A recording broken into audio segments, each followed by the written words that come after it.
ఆంధ్రప్రదేశ్ రాజధాని అమరావతి పునఃప్రారంభ పనుల కోసం భారత ప్రధాని నరేంద్ర మోదీ గారు ఆంధ్రప్రదేశ్కి రాబోతున్నారు. ఈ నేపథ్యంలోనే ఉగ్రదాడి తరువాత ఆయన మొదటిసారి ఆంధ్రప్రదేశ్కి రాబోతున్నటువంటి నేపథ్యంలో అక్కడ హై అలర్ట్ ఏర్పాటు చేస్తూ ఉన్నారు. అలాగే కొన్ని ఉగ్ర కదలికలు కాడా ఉన్నాయి అన్నట్లుగా కొన్ని వార్తలు వస్తున్నటువంటి నేపథ్యంలో అసలు ఈ అంశంలో ఏం జరుగుతుందనేది మనం పూర్తి స్థాయిలో విశ్లేషణ చేసుకుందాం. ప్రస్తుతం మనతో పాటు ఉన్నారు ప్రముఖ రాజకీయ విశ్లేషకులు, ప్రముఖ సీనియర్ జర్నలిస్ట్ సిఎస్ రావు గారు. సార్తో మాట్లాడదాం. సార్ నమస్తే. సార్ నమస్తే.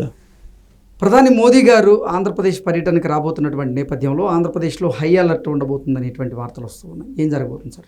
ఇప్పుడు ఒకటి మనం అబ్జర్వ్ చేస్తే కనుక సభ భారీగా చేయాలని చెప్పి ఆంధ్రప్రదేశ్ ప్రభుత్వం ప్రయత్నం చేస్తుంది. దాదాపుగా 5 లక్షల మంది దాకా గ్యాదర్ చేయాలనేది ఒకటి. అత్యంత ప్రతిష్టాత్మకంగా ఈ సభను తీసుకున్నారు. అయితే పహల్గామాలో ఎప్పుడైతే ఉగ్రవాదులు దాడి జరిగిందో అన్ని రాష్ట్రాల సీఎంలని అలర్ట్ చేశారు. పాకిస్తానీలు రోహింగ్యాలు ఎవరైనా ఉంటే ఇమీడియట్గా మీరు పంపించేసేయండి అని చెప్పారు. దాంట్లో భాగంగా అన్ని రాష్ట్రాల ముఖ్యమంత్రులు కూడా ఆ పనిలో ఉన్నారు. అయితే ఆంధ్రప్రదేశ్లో ఇంతకుముందు ఎప్పుడు కూడా ఉగ్రవాదులకు సంబంధించినటువంటి అలికిడి పెద్దగా లేదు, చెప్పుకోదగ్గ అలికిడి. ఒక్క హైదరాబాదులో మాత్రమే ఉగ్రవాదులకు సంబంధించిన కదలికలు, దాని వ్యవహారాలు, దాని నెట్వర్క్ అంతా మనకి కనిపిస్తూ ఉంటుంది. ఆంధ్రప్రదేశ్లో ప్రత్యేకించి విజయవాడ, గుంటూరు మధ్యలో ఎప్పుడు కూడా ఉగ్రవాదులకు సంబంధించినటువంటిది పెద్దగా 1-2 సందర్భాలు ఊరికి అనుమానితుల్ని ఏదో తీసుకున్నారు తప్పితే అక్కడ యాక్టివిటీస్ అనేది ఎప్పుడు కూడా లేవు. కానీ ఈసారి ఇంటెలిజెన్స్కి ఉన్నటువంటి ఇన్ఫర్మేషన్ ఏంటంటే, కేంద్ర ఇంటెలిజెన్స్కి అత్యంత భయంకరమైనటువంటి ఇన్ఫర్మేషన్. బిచ్చగాళ్ళ రూపంలో ఉగ్రవాదులు అమరావతిలో తిష్ట వేస్తున్నారు అని చెప్పి ఇన్ఫర్మేషన్. ఓకే, బిచ్చగాళ్ళ రూపంలో. అలాగే ఇస్లామిక్ సంస్థలు కొన్ని ఉన్నాయి, ఆ ఇస్లామిక్ సంస్థలు వాళ్ళని ఆపరేట్ చేస్తున్నాయి అనేది ఇంకొక ఇన్ఫర్మేషన్. మరి రాష్ట్ర ఇంటెలిజెన్స్ కానీ కేంద్ర ఇంటెలిజెన్స్ కానీ వారిని పట్టుకోవడంలో ఎందుకు విఫలమవుతుంది? వారి కథకల్ని ఎందుకు వీరు గమనించలేకపోతున్నారండి? ఆల్రెడీ కేంద్ర ఇంటెలిజెన్స్ ఇన్ఫర్మేషన్ ఇచ్చింది. బిచ్చగాళ్ళ రూపంలో ఉన్నారు. 2 అమరావతి పనులు జరుగుతున్నటువంటి క్రమంలో అక్కడికి వచ్చినటువంటి ఎలక్ట్రీషియన్ రూపంలో ఉన్నారు. ఎలక్ట్రీషియన్లు వీళ్ళు ఉన్నారు కదా, టెక్నికల్గా ఉండేవాళ్ళు, వాళ్ళ రూపంలో ఉన్నారు.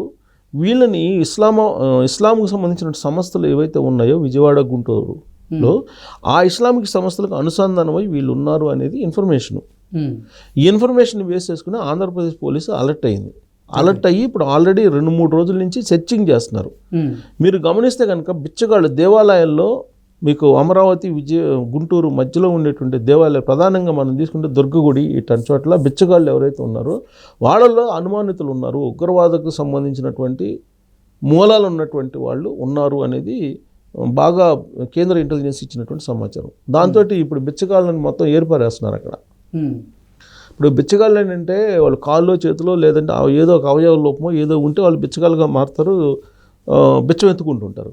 కానీ మీరు అబ్జర్వ్ చేస్తే బిచ్చగాళ్ళు కొంతమంది రౌడీ షీటర్ల మాదిరిగా కూడా ఉంటారు.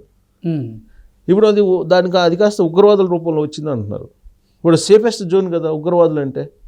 అక్కడ బిచ్చగాళ్ళు అంటే బిచ్చగాళ్ళ దగ్గరికి ఎవరు వెళ్ళరు కదా, పోలీసులు కూడా అనుమానించరు. సో అక్కడికి ఇప్పుడు బిచ్చగాళ్ళ రూపంలో ఉగ్రవాదులు ఉన్నారనేది ఒక పెద్ద ప్రమాదకరమైనటువంటి ఇన్ఫర్మేషన్ కేంద్ర ఇంటెలిజెన్స్ నుంచి అమరావతి ప్రాంతంలో.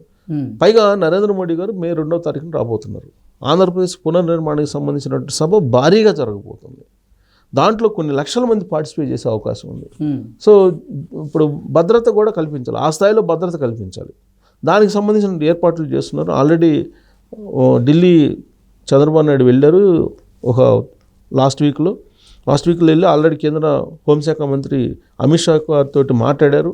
దీనికి సంబంధించి అప్పుడే ఈ సమాచారం బయటకు వచ్చిందనేది ఒక ఇన్ఫర్మేషన్. ఏంటంటే రీసెంట్గా కొన్ని ఉగ్రవాద సంస్థలు అలాగే పాకిస్తాన్కి చెందినటువంటి కొంతమంది రాజకీయ నాయకులు, మంత్రులు కూడా భారత ప్రభుత్వం కనుక మాకు వచ్చేటువంటి జలాలను ఆపేస్తే మేము మోదీ గారి ఊపిరి ఆపేస్తాం అన్నట్లుగా వారు వార్నింగ్ ఇచ్చింది కూడా ఇప్పుడు సోషల్ మీడియాలో చక్కర్లు కొడుతుంది. ఈ నేపథ్యంలో అసలు భద్రత ఆయనకు ఖచ్చితంగా అవసరం. సో నరేంద్ర మోడీ గారు ఫస్ట్ నుంచి టార్గెట్లో ఉన్నారు, టెర్రరిస్ట్ టార్గెట్లో మొదటి నుంచి ఉన్నాడు ఆయన. ఇప్పుడు నరేంద్ర మోడీ గారు ఉంటేనే భారతదేశం, లేదా నరేంద్ర మోడీ గారు లేనటువంటి భారతదేశం ఏమీ లేదనేటువంటి అభిప్రాయంతో ఉగ్రవాద సంస్థలు ఉన్నాయి. లష్కర్-ఏ-తోయిబా కానీ లేదంటే ఇతరత్ర ఉగ్రవాద సమస్యలు, దాని అనుబంధ సమస్యలు ఇవన్నీ కూడా నరేంద్ర మోడీ గారినే టార్గెట్ చేస్తున్నారు. కారణం ఏంటి? మనం పహల్గామ్లో జరిగినటువంటి ఆ ఉగ్రదాడిని కనుక మనం అబ్జర్వ్ చేస్తే ఈ చావు ఎలా ఉంటుందో చెప్పుపో, మోడీకి చెప్పుపో అని చెప్పేసి వాళ్ళకి చెప్పారు కదా. అంటే మోడీ అంటే వాళ్ళకి ఎంత టార్గెట్లో ఉన్నారనేది మనకు అర్థమవుతుంది. ఒక మనిషి మీద ప్రేమ అన్న ఉండాలి, లేదా ద్వేషం అన్న ఉండాలి. పదే పదే తలుచుకోవాలంటే ఉగ్రవాద సంస్థలే పోయి చావు అంటే ఎలా ఉంటుందో నరేంద్ర మోడీ గారికి చెప్పుకోకపోనంటే, అంటే నరేంద్ర మోడీ గారు అంటే వాళ్ళకి ఎంత భయము, ఎంత వాళ్ళకి టెర్రర్ అనేది మనకు అర్థమవుతుంది కదా. వాళ్ళ మాటలోనే అర్థమవుతుంది. లేదంటే ఎప్పుడు కూడా గతంలో ఎప్పుడు ఉగ్రదాడి జరిగినప్పుడు ఓ ప్రైమ్ మినిస్టర్ని ఉద్దేశించి పోయి మీ పేరు ప్రస్తావించి, పైగా ప్రధానమంత్రి కూడా కాదు, పేరు ప్రస్తావించి పోయి మీ మోడీకి చెప్పు చావు అంటే ఎలా ఉంటుందని చెప్పేసి అన్నారంటే ఏ స్థాయిలో నరేంద్ర మోడీ గారిని వాళ్ళు ద్వేషిస్తున్నారో, లేదంటే వాళ్ళని శత్రుత్వం పెంచుకున్నారో మనకు అర్థమవుతుంది. సో కాబట్టి నరేంద్ర మోడీ గారు ఇప్పుడు కాదు, ఆయన టార్గెట్లో, టెర్రరిస్ట్ టార్గెట్లో ఉన్నారు. ఆయన లేకపోతే ఏదో భారతదేశం బలహీనపడుతుంది అనేటువంటి ఉద్దేశంతో వాళ్ళు ఉన్నారు.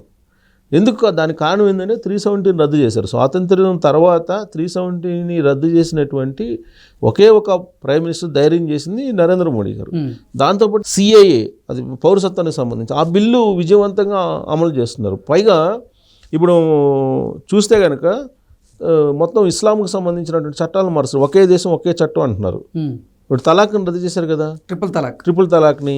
ఇప్పుడు వక్ఫ్ సంబంధించినటువంటి బిల్లు సక్సెస్ఫుల్గా తీసుకొచ్చారు కదా. జమ్మూ కాశ్మీర్లో ఆల్రెడీ ఇప్పుడు పరిస్థితి ఏంటి? ప్రశాంతమైన వాతావరణం. ఇతర ప్రాంతాల్లో కూడా అక్కడికి వెళ్ళి అక్కడ భూములు కొని అక్కడ పంటలు పండించేటువంటి పరిస్థితికి వచ్చింది. ప్రతిపత్తి కలిగినటువంటి రాష్ట్రంగా ఉండేది జమ్మూ కాశ్మీర్ ఉండేది. ప్లస్ వేరే వాళ్ళు ఆస్తులు కొనుక్కోవడానికి కూడా లేదు 370 ఉన్నందువల్ల. ఇప్పుడు ఇతర ప్రాంతాల్లో వెళ్తున్నారు, అక్కడికి అంతా మైగ్రేట్ అయిపోయి అక్కడ స్థిరపడుతున్నారు. సో రాబోయేటువంటి రోజుల్లో ఉగ్రవాదులకు సంబంధించిన ఉనికి ఉండే ప్రసక్తే ఉండదు. అది గమనించినటువంటి టెర్రరిస్టులు నరేంద్ర మోడీ గారిని తీవ్రంగా వాళ్ళు ఖచ్చితంగా టార్గెట్ చేస్తూ ఉంటారు. వాళ్ళు ఎవరు అంటే పాకిస్తాన్ ప్రేరేపితమైనటువంటి ఉగ్రవాదులు అనేది అందరికీ తెలుసు. పైగా విదేశాంగ విధానం కానీ, లేదా అమెరికాతో కానీ, రష్యాతో కానీ, ఉక్రెయిన్తో కానీ, లాస్ట్కి చైనాతో కానీ ఎంతో కొంత స్నేహభావంతో నడుస్తున్నారు ఇప్పుడు నరేంద్ర మోడీ గారు. ఇవన్నీ కూడా పాకిస్తాన్ని ఏకాకి చేస్తున్నాయి. అంటే పాకిస్తాన్ని ఏకాకి చేయటువంటి అర్థం ఏంటి? ఉగ్రవాదుల్ని టార్గెట్ చేస్తున్నారు. అంటే పాకిస్తాన్ ప్రొటెక్ట్సే కదా ఉగ్రవాదులు.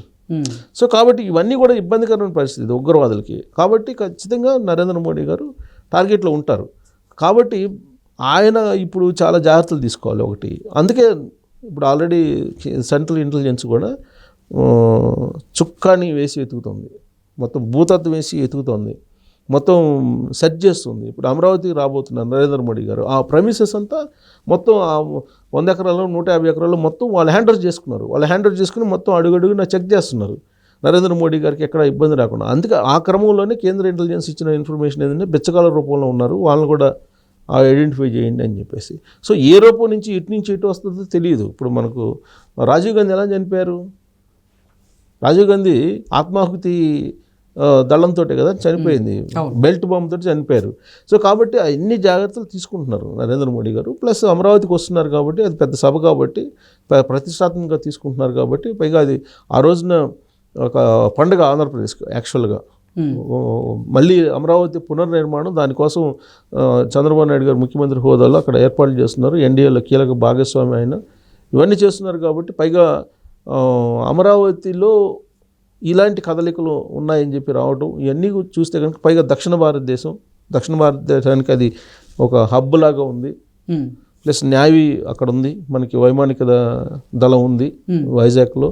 సో ఇవన్నీ కూడా మీకు అమరావతి పునర్నిర్మాణానికి సంబంధించినటువంటి ప్రతిష్టాత్మక ప్రోగ్రాం అది. ఆ ప్రోగ్రాంలో ఉగ్రవాదుల కదలికలు ఉన్నాయని చెప్పి సమాచారం రావటం అనేది ఒక రకమైన అలర్ట్ అక్కడ ప్రకటించారు. ఈ అలర్ట్ మధ్యలోనే ఇప్పుడు అక్కడ ఏర్పాట్లు జరుగుతూ ఉన్నాయి. కేంద్ర బలగాలు ఆల్రెడీ దిగాయి. మొత్తం ఆ ప్రమిస్ అన్నిటిని కూడా NIA వాళ్ళు హ్యాండ్ ఓవర్ చేసుకున్నారు. కేంద్ర బలగాలు CRPF అంతా దిగింది. కాబట్టి ఆ సభ సక్సెస్ కావటం కన్నా కూడా ఆ సభని డిస్టర్బ్ కాకుండా అక్కడ భద్రత కల్పించడం కూడా పెద్ద సవాల్గా మారింది ఇప్పుడు ఆంధ్రప్రదేశ్కి. Okay sir, thank you so much. Thank you.